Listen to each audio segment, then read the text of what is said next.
Hey, it's DHA's Box of Rock, and we are with members of Skid Row in the Songs That Changed My Life segment. I've got Rachel Bolan and my new best buddy, ZP, here.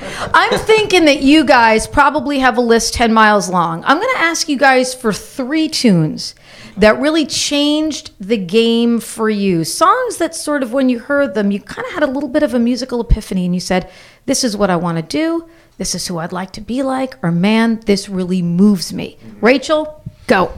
All right. I'm thinking there's so many, but I remember, I'm the 4th out of 4 kids, and I remember my sister playing 45s, and she played Fortunate Son by Creedence Clearwater, and I listened to it over and over and over, and the staircase coming in the house went into the living room, and that was my stage, and then the audience was down there in my head, and I can't even tell you how many times I listened to that. Just the feel and just Fogerty's voice and all that. Another one, wow, Even the Losers off of Damn the Torpedoes by Tom Petty. That just, what's the line? Barely 7, we sat on your roof, we smoked cigarettes, and we stared at the moon. We used to sit on our roofs and smoke cigarettes in Jersey. And that song just it seemed like it was written for me. You know, and I'm like, wow, even the losers get lucky sometime. Right on. So I got a shot at this thing, you know, whatever this thing was. And then another one. Let's see. Oh, Space Truckin' by Deep Purple. Yeah. I had my brother. I pretty much learned how to play bass to that record. Is that true? Yeah. So Roger Glover is so up in the mix, you know, and that's the one advantage of having a bass player produce the record, I guess. You hear the bass. But yeah, that song just the feel and the sound of the bass and just the screams at the end. I was like, oh, this is awesome. Next Skid Row record, by the way, Rachel will be producing. All right, ZP, you're up next, my friend. Now, you come from South Africa originally. Yeah. Different there growing up? No, yes? Much. Yeah.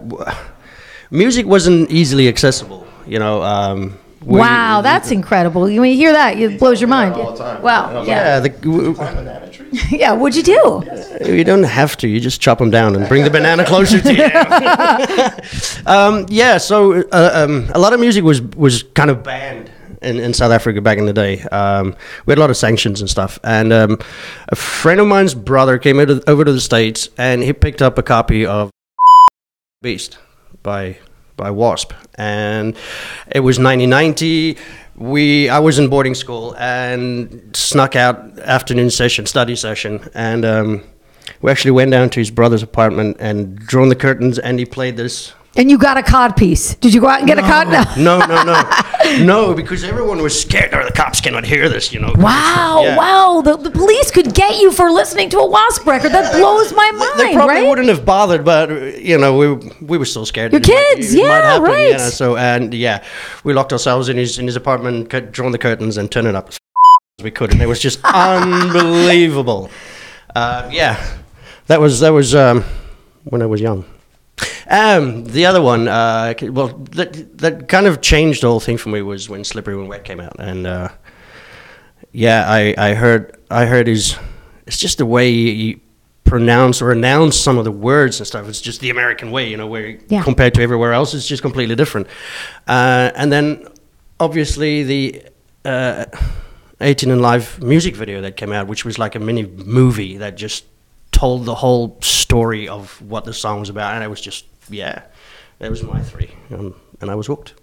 And we're waiting for part 3 of the Skid Row trilogy. You guys maybe going to the studio, I heard maybe like wintertime, maybe February, March? We're hoping, right around there. We've been writing. And touring. Yeah. You guys are always doing shows, always busy. I know, we play a lot, and we already have 50 shows on the books for next year, so we're going back to the UK for like 3 weeks, and then into Europe. I saw that with Night Ranger. You guys be out with Night Ranger? We're doing a co-headline show in London. That's the only show with Night Ranger, but we're headlining a couple festivals, and then where are we going? When are we going to Europe? May, yeah. In May. We'll be 5 weeks in Europe, and we're actually going to Israel. He's been to Israel with Dragon Force. We've never been. So no, it wasn't with them actually. It was just on a visit. I thought you played there. Yeah. No, I didn't play that.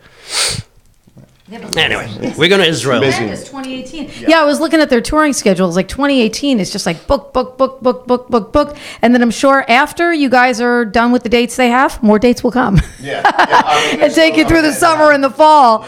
So it's always great to see you. Great to meet you. Likewise. Awesome to see you, Rachel. Skid Row coming to a town, I'm sure, soon near you, and the songs that changed their life. Thank you guys so much.